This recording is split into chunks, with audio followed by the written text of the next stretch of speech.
My name is Zoe Walker. I'm the founder of Mirapath Technologies, a startup I once considered my life's work. Sleepless nights on the office couch, design sketches scribbled on diner napkins, pitch meetings with investors when I had only $27 in my account. All of it led me here, the 42nd floor of a high-rise in downtown Austin, where my name used to be etched on the glass door, CEO and co-founder. I didn't cry when I read that message. Expect a call from the company lawyer. No sweetheart, no explanation, just a cold, clinical command.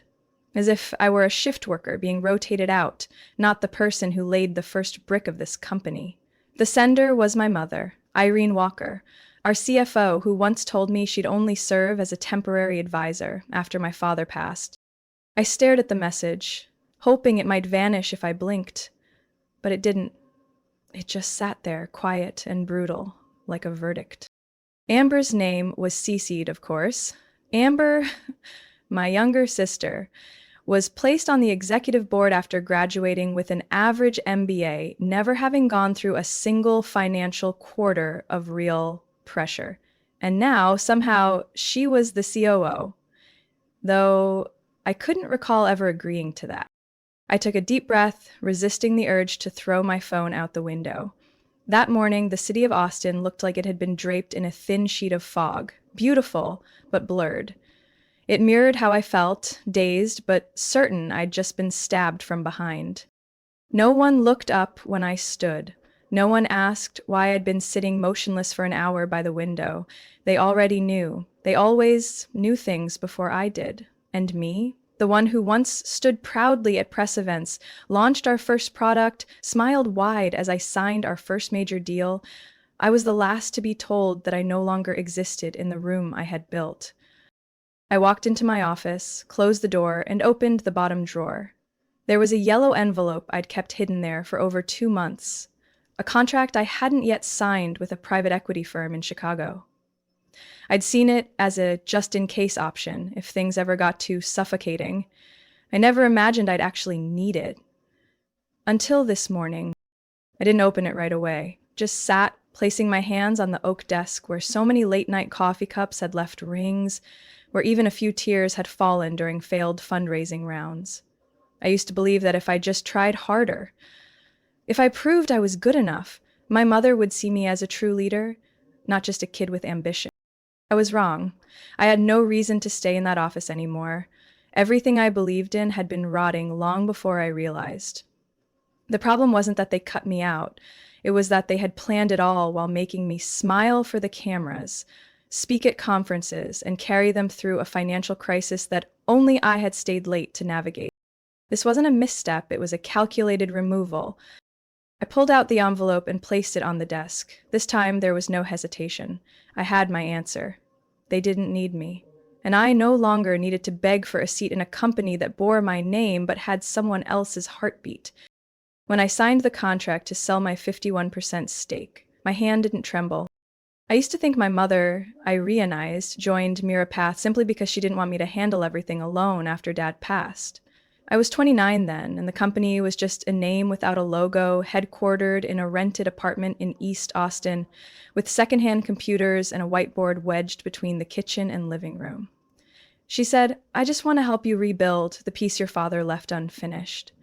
I won't touch any executive authority." And I believed her.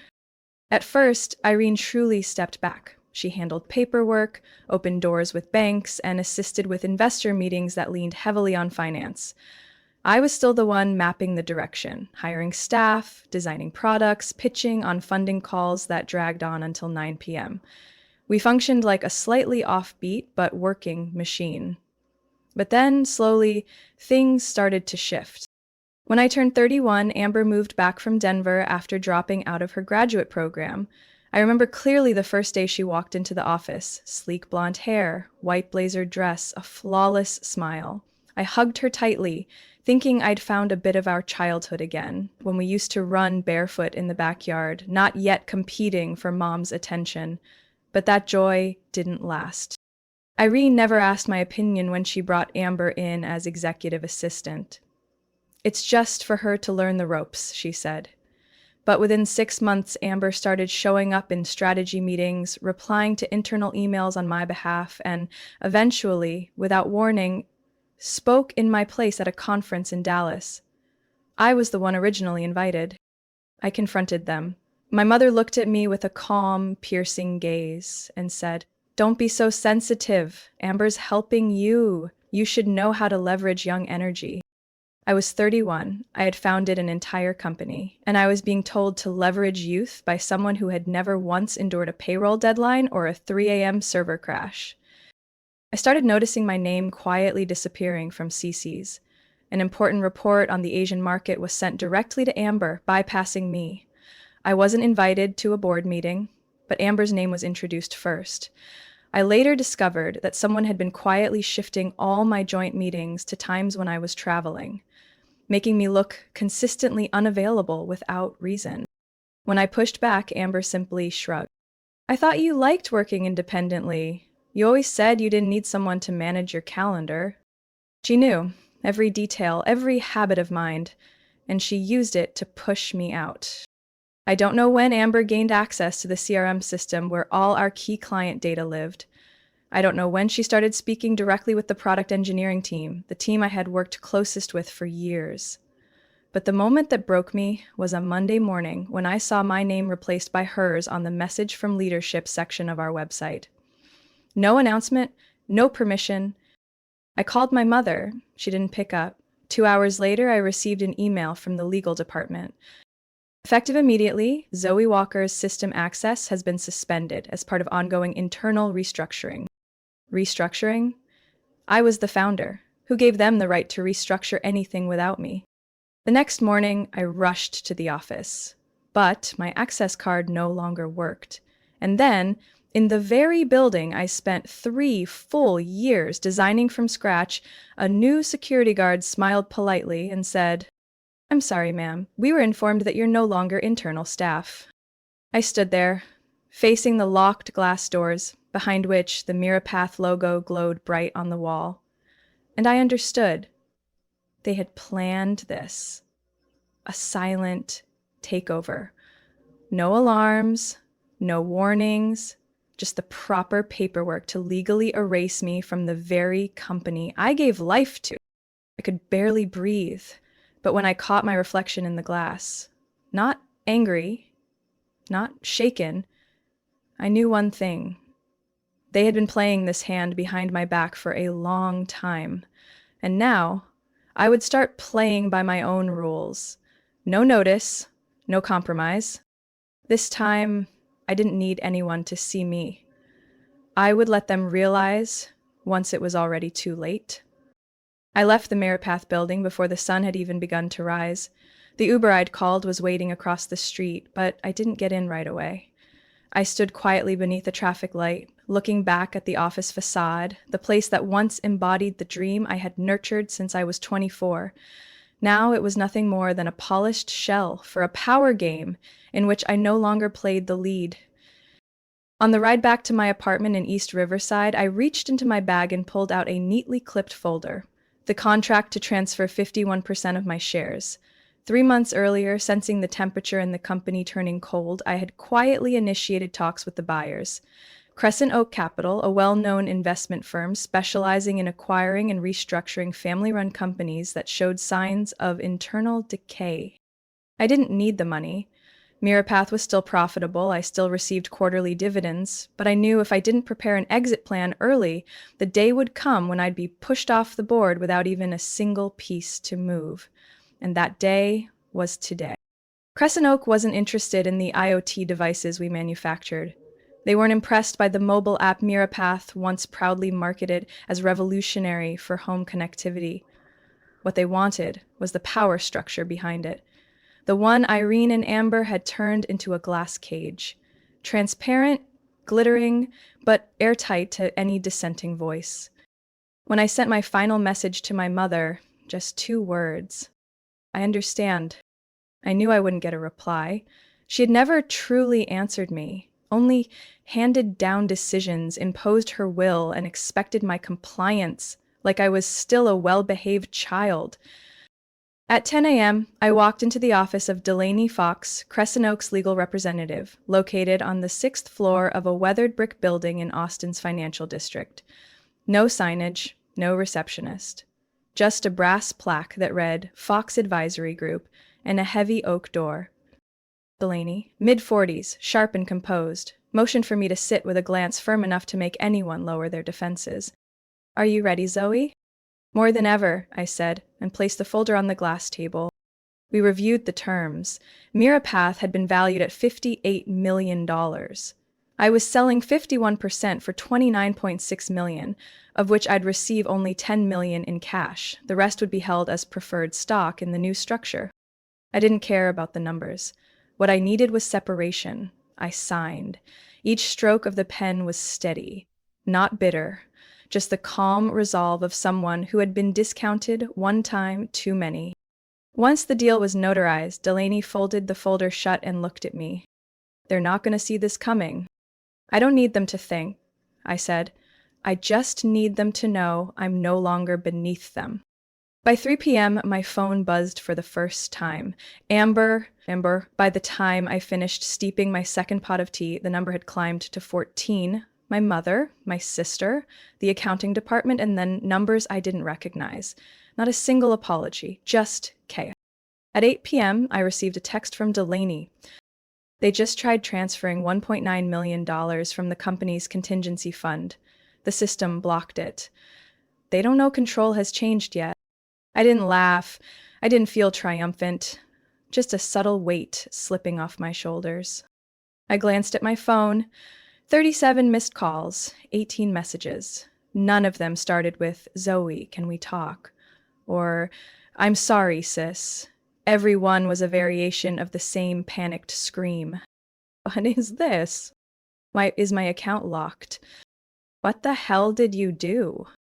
I put the phone down, poured another cup of tea, and sank into the armchair. Outside the window, traffic along I-35 flowed as if nothing had happened. And really, to the world, nothing monumental had. Just one woman, after 11 years of building a dream, had finally refused to let anyone else write her ending. And I still owned 49%. Exactly enough to watch it all fall apart. From silence. At 9 a.m. the next morning, I was making coffee when I received an email from Delaney. The subject line was short and sharp. "Urgent meeting, irregular transfer detected." Less than 3 minutes later, I was seated in the conference room on the 8th floor of Fox Advisory. The large screen displayed a transaction log broken down to the minute, in bold red text, outlined for emphasis. $2,420,000, attempted wire transfer to Novapath Ltd.C. Cayman Islands, status, flagged and blocked. Delaney didn't look at me. She just tapped each word out evenly. Novapath was incorporated 6 months ago. No business activity. Listed director, Tanner Rhodes, former assistant to Amber. I didn't react right away. I simply leaned back, eyes locked on the logo of the shell company, as if trying to measure just how clever they thought they were.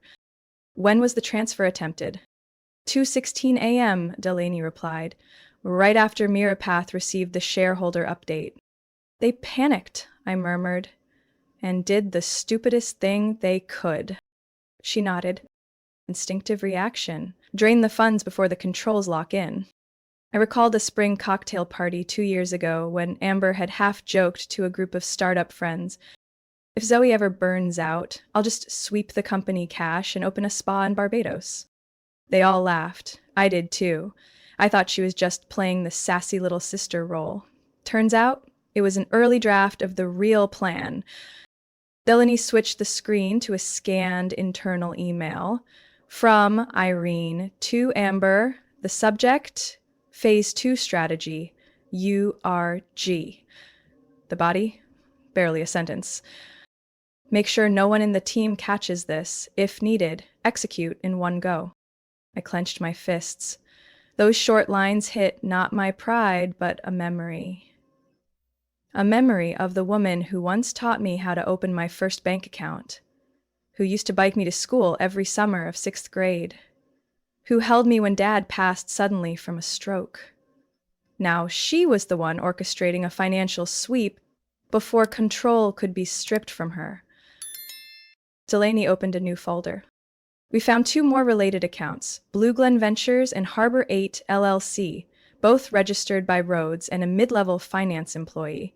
Total transfers this year, roughly $2.4 million, disguised as strategic consulting fees. I froze. Strategic consulting? Mirapath only had 3 approved consulting firms, every contract negotiated by me last year, so what were these fees?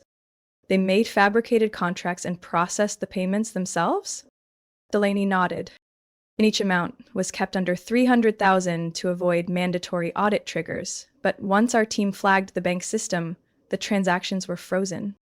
I closed my eyes for a few seconds, took a long, quiet breath. I wasn't shocked. I wasn't even angry. I just felt exhausted.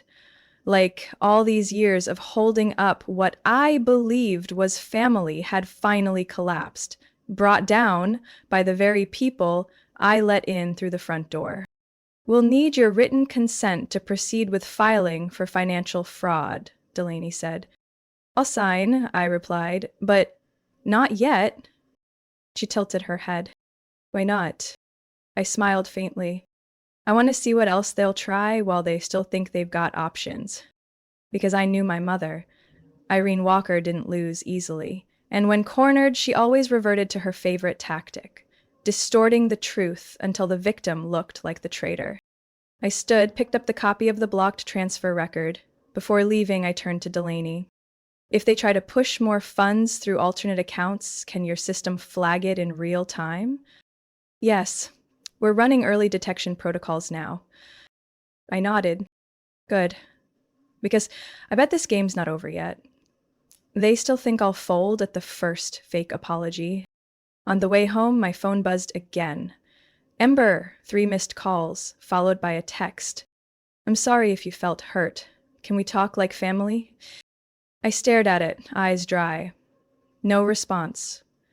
I wasn't part of that so-called family anymore, and this time they would learn.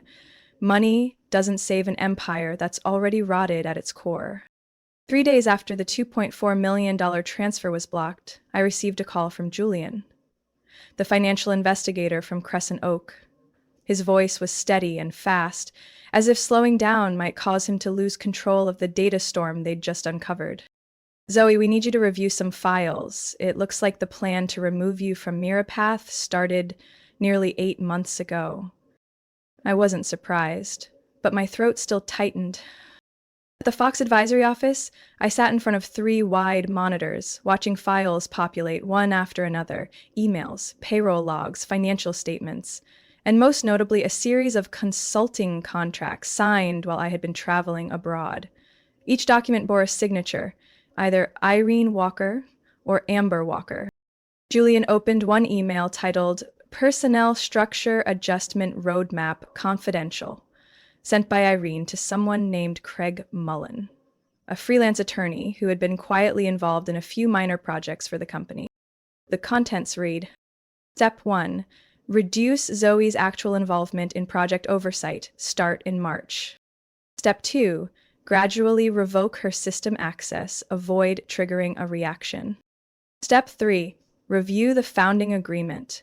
Remove any preferred share protections tied to Zoe if they exist. Step 4. Prepare a media response if necessary. Craig. Have an NDA ready to deploy when needed. Below that was a short note from Amber. What about the gray budget? Still hiding it under consulting? Mom, don't let the June wire be visible. The company name is too obvious. I leaned back, my heart slow but heavy. What I had once brushed off as intuition was in fact a strategy, and I was the target they had identified from the start. Julian played an audio recording captured from a Zoom meeting saved by a former IT employee now working with Crescent Oak. In the recording, Amber said, she really thinks she's irreplaceable, but while she's off sketching those side projects, I already closed 3 new contracts. Trust me. Zoe might be brilliant, but she's not the one who knows how to keep a company within the family. Irene's voice followed, flat and cold. She thinks loyalty's an asset, but if it's too soft, we'll need to replace it. My neck tensed. Loyalty isn't a flaw, but in their eyes it was a resource to exploit and discard. The next piece of evidence was a statement labeled external consulting expenses, totaling 17 payments from February to July, each ranging between $80,000 and $280,000. All payments were routed to hastily registered Delaware companies with no operational footprint, described as strategic market expansion consultants. Another Word document was labeled plainly, silent campaign file for IW only. Inside, just 2 lines. Keep Zoe out of all restructuring meetings. If questioned, say she's occupied with peripheral projects, non-essential to core operations. I let out a dry chuckle. Peripheral, they used the very word I once embraced when I stepped back a little to protect myself from burnout, to justify erasing me from the agenda. I turned to Julian. Can we consolidate all of this into one file? Already done. Codename, Atlas/drop point. Want a hard copy or external drive? External drive. And I want a second backup. Compressed, encrypted, and stored somewhere I choose. Careful, Zoe. If they find out you're holding this. I cut him off. They should know. Because from now on, every word they've said, every signature they've made, comes with consequences. I got home just before 6 p.m. Before heading inside, I paused at the mailbox. Inside a large envelope with no return address was a copy of the internal HR file I'd previously been denied access to at Mirapath. Taped to the back was a handwritten note. The handwriting, unmistakable. You were the only one who stayed in the conference room after 9 p.m. I remember that. Don't let them forget. No name, but I knew who it was. Noah, the former project assistant I had mentored in the company's early days. I stared at the note. My heart softened, but my eyes sharpened. That night, I reopened my laptop, tucked the external drive into a hidden drawer under the desk, and created a new folder. I named it Legacy_Proof. Because if there's anything worth protecting to the very end, it's not the equity or the title, it's the truth. And this time I won't leave the fight until every one of their cards is forced into the light. That night I couldn't sleep, even with the doors locked, the phone turned off, and the curtains drawn tight in my East Riverside apartment. My mind kept spinning. File names, notes, voices from the recordings looping in my head like a dull blade, dragging slowly through trust. I brewed my 3rd cup of peppermint tea, hoping the scent of herbs might calm me. But when I opened the drawer for a spoon, I found something I had forgotten. A small mahogany box, one corner slightly chipped. It had sat on my father, Arthur Walker's desk for more than a decade, right beside the family photo frame and his silver pocket watch. After he passed suddenly from a stroke, Irene cleared out everything, except this box. She left it for me without explanation. I opened the lid. Inside were a few old notes, a movie ticket stub from 2004, and at the bottom, an unmarked black USB drive. My heart pounded. I didn't remember ever seeing it, didn't know what it was, but something in me said this was my father, whispering again in his own way. I plugged the USB into my laptop. One folder appeared, Legacy_AW. I opened it and my breath caught. Inside was an 18-minute video dated October 12th, 2016, 1 week before my father collapsed. I hit play. The screen lit up with his image, seated in his old office, sleeves rolled, lines deep across his tired face. He looked straight into the camera, voice low and steady, every word deliberate. If you're watching this, Zoe, then I guess things aren't how you thought they'd be. My grip on the chair tightened, my body rigid. I wasn't perfect, but I know Mirapath exists because of you. Not because of money, not because of the structure your mother brought in, because of you. You built it from scratch. I just followed your lead. He paused, took a breath. Your mother? Irene always wanted to control everything. She said I was weak for letting you make decisions. But I don't regret it. And if she, or anyone else, tries to erase your role, then use what's on this drive. The video ended with a long look, his eyes red but unwavering. I couldn't breathe for a few seconds. The screen went black, but a new fracture opened in my heart, not from betrayal, but from the feeling of being protected by the one person I thought had left too soon. I opened the next folder, records underscore 2014 underscore 2016. A series of PDF files, scanned invoices, contracts, emails, proving that during Mirapath's earliest days, when no one believed in it, when no investor would touch us, I had been the one handling everything. Even the first contracts with North Texas distributors were in my name, not my father's. But Irene had them reissued later, for legal clarity during expansion. Then I found a Word file titled resignation underscore draft.xx, a resignation letter my father had written but never submitted. One paragraph read, I, Arthur Walker, voluntarily withdraw from my position as Director of Project Operations as of November. I recognize that the creation, management, and development of Mirapath's core product are entirely the result of Zoe Walker's leadership, and I believe that without her, this company would not exist today. Not a single word was exaggerated. Every sentence cut like a razor through the narrative Irene and Amber had constructed. That I was just the PR face, that I had emotional vision, while they were the operational backbone. I saved everything to 3 separate hard drives, each encrypted. One I locked in the apartment safe, one I sent to Delaney, and one I mailed to a place Irene would never expect, the editorial desk at Texas Business Weekly, under the sender name A.W. Archive. Not to destroy them, but to remind them, no one gets to erase the person who laid the first brick.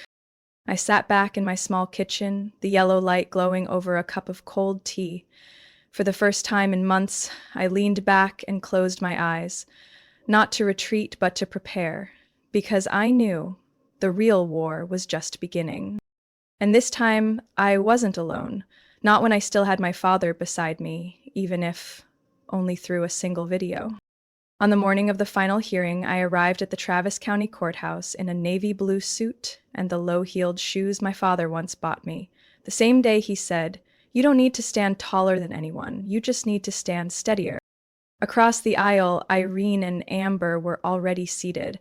My mother wore a cream blazer, her face caked with makeup, eyes refusing to meet mine. Amber looked noticeably thinner, but still wore the smugness she'd carried throughout the years. I kept stepping aside. Their legal team consisted of 3 well-spoken, seasoned professionals, but none of them had evidence. I had plenty. We began with our legal report, proof that I had been removed from the executive board without notice, without proper vote, in direct violation of the founding charter. Then came the compiled financial records. Over 200 irregular transactions, totaling more than $3 million, most funneled to entities with no legal standing. I sat still, watching it all unfold like a film I already knew by heart, except this time, I wasn't being forced to play a supporting role. When we played the video my father had left behind, the courtroom fell silent. Arthur Walker appeared on the screen, seated in his office, sleeves rolled up, his voice hoarse but firm. He said, "If anyone ever questions whether Zoe built Mirapath from the ground up, let me confirm it myself, based on what I witnessed." I heard Amber swallow hard. Irene leaned toward her attorney, whispering something, but the steadiness in her tone was gone. The silence in the courtroom wasn't dramatic. It was simply the truth, returned to its rightful place. The final piece of evidence came from a recording provided by Noah Pacer, the former assistant. In it, Amber laughed during a closed-door meeting and said, "She'll never see it coming. Zoe always thinks the best of people. By the time she figures it out, the shares will already be transferred." 2 days later, the judge issued the formal ruling. Zoe Walker was removed from executive leadership in violation of internal governance protocol with indicators of deliberate exclusion. She will be reinstated as a recognized co-founder reflected in all legal and media records. All asset transfers, fund withdrawals, or consulting contracts executed under the company's name by Miss Irene Walker and Miss Amber Walker are to be suspended pending further investigation. The room was so quiet I could hear Amber's pen fall to the floor. My mother didn't speak. For the first time in her life, she had no words left to reshape the narrative. Their attorney requested a final statement. The judge denied it. The court has sufficient evidence. Any attempt at redemption now does not alter the nature of the misconduct. I stood up. I didn't bow. I didn't thank anyone. I turned toward the shareholder board seated at the back of the room. The same people who once treated me like a ghost. I looked each of them in the eye and said, "I'm not asking for pity. I'm reclaiming what I invested here. Time, intellect, and youth. Titles are not gifts. They're earned and affirmed by truth." No one replied, but I caught a flicker in some of their eyes. Quiet acknowledgement. That afternoon, Crescent Oak's legal team escorted me back to Mirapath's headquarters. For the first time in nearly 8 months, I passed through the main lobby without being stopped by security. My name had been restored to the leadership plaque. Quietly, no ribbon cutting. But this time I requested one small line beneath it. Co-founder, visionary architect, reaffirmed November 14th. Reaffirmed. Not given back, not forgiven, reaffirmed, exactly as it always should have been. A few hours later, I received an email from a reporter at the Austin Ledger, asking if I wanted to make a public statement about the verdict. I responded simply, I didn't beat anyone, I just refused to be erased. And that was enough. 2 weeks after the court ruling, I received a package from the law firm representing Irene and Amber. A thick envelope, smooth to the touch, sent via priority mail, like they were trying to wrap an apology in prestige. Inside was a settlement offer. It came in 3 parts: a $5 million cash payout, a dignified resignation statement from Irene, and a 10-year NDA forbidding me from ever mentioning the incident on any public platform, social media, press, or even corporate records. At the bottom, the same familiar language. Not to forget, but to allow everyone to move forward. A polished way of saying, stay silent and disappear. I folded the pages, set them on the table, poured myself a cup of black coffee, and stepped onto the balcony. The December morning air in Austin carried the scent of pine resin and cold mist, but it wasn't sharp enough to make me shiver. For the first time in years, I felt something absolute. I owed no one anything anymore. Not an apology, not silence, and certainly not my signature. I declined. That evening, I sat down at my computer, opened a new document, and began to write. When family is no longer a safe place, we build a new home, out of truth. A public letter from Zoe Walker, co-founder of Mirapath Technologies. I told the whole story, from scribbling my first ideas on diner napkins to the moment my access badge stopped working at the building I helped design. No melodrama, no tears, just the truth, each chapter, each detail, accompanied by dates and evidence drawn from the now public court records. I published the letter on an independent blog. No PR team, no ads, no branding. Within 3 hours, it had been shared over 42,000 times.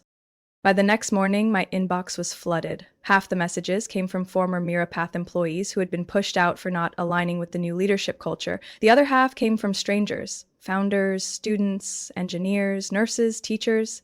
Every message echoed the same line. Thank you for not staying silent. And then, one message made me stop cold. From Noah. My former assistant who had been forced off the core project before leaving entirely. If you ever plan to build again, don't forget I still have the key to the first print room. I didn't cry, but my chest tightened as if someone had tied the final knot on a closing chapter, then gently let go. 3 months later, in an old manufacturing building on the outskirts of Round Rock, a former electronics warehouse was signed over to a newly formed nonprofit, the Forge Founders Initiative, a space for incubating startups led by young women in tech, especially those who had been sidelined or underestimated by the very systems they served. There's no title on my office door, no nameplate, no gold plaques. but on the wall next to the entrance, encased in glass, hangs my father's old hammer. Underneath it, engraved words, "Not everyone who swings a hammer destroys. Some are here to rebuild from the wreckage." Amber never reached out again. Irene sent a short email on Christmas Eve. "If you've found peace, I'm glad." I didn't respond. Peace doesn't come from well wishes. It comes from choosing to live truthfully, even when someone once taught you to whisper in order to be accepted. I never returned to Mirapath. I didn't need to. They could keep the office, the name, the brand. I kept my voice. And this time, I'm not letting anyone else write the next chapter. I'm holding the pen. And I know exactly how the first page begins, with me, and those who never forgot, who held the hammer first. Zoe's story is a powerful reminder that silence isn't always noble. Sometimes it's how others erase you from what you helped build. When she refused to trade truth for money and fake redemption, she reclaimed more than her name. She created space for those once pushed aside. In real life, there are moments when standing up isn't about revenge, but about saying, "I was here, I built this, and I deserve to be heard." What would you have done in Zoe's place? Would you stay silent or speak out when your own family turns against you? Share your thoughts in the comments, and don't forget to follow the channel for more powerful stories about family, truth, and self-worth.